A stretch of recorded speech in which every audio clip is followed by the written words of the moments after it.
Asalaamualeykum wa rahmatullahi taala wa barakaatu. maa ngi nuyu ñëpp di ziar ñëpp. rabbi israh li sadri wa yassir li amri wahlul uqdatan min lisaani yafqahu qawli. Asalaamualeykum wa rahmatullahi taala wa barakaatu. maa ngi nuyu ñëpp di ziar ñëpp. di am benn waxtaan ba bëggoon fàttali ak yéen mooy li nga xam ne mooy waxtu julli, importance fonk waxtu julli sa waxtu wa. ndax yonent yàlla Muhammad sallallahu alayhi wa sallam nee na inna salaata kaana ala almuminina kitaaban maxuuta. mu ne inna salaata naka julli kaana nekk na ala almuminina si ñu gëm kitaaban farata maxuutan bu leen sàkkal waxtu. maa ngi digal sama bopp di leen digal yéen góor ñi bu waxtu julli jotee na ngeen bàyyi lépp loo leen jàppoon ngeen dem julli ji te yàlla tax. maa ngi digal jigéen ñi képp koo xam ne amoo ngànt bu waxtu julli jotee na nga bàyyi lépp loo jàppoon nga dem julli ji te yàlla tax.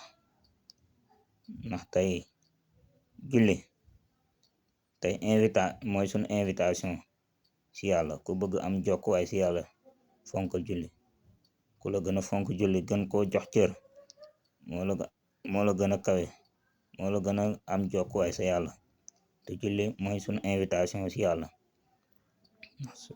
mooy sunu invitation. tey jii ku fi président bi woowoon doo tardé, da nga teel a dem, da nga teel a waajal sa bopp sol lu rafet parce que président baa la woo.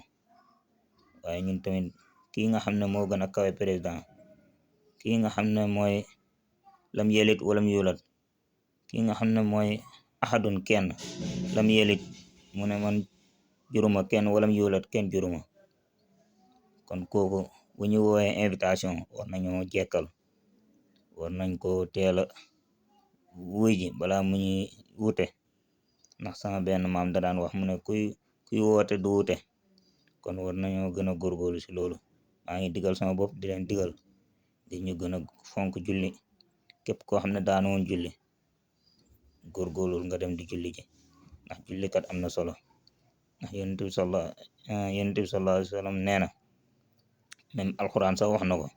yonent bi sallallahu alayhi wa sallam nee na fa man taraka faqad kafar. képp ku bàyyi julli wedd nga. mu ne ñun ak yéeféer yi luy suñ différence mooy julli. kon gën leen a sax si julli yéen jullit ñi. waaw nañ ci gën a sax, yal nañ ci yàlla dimbale. te képp ku bàyyi julli yéeféer nga.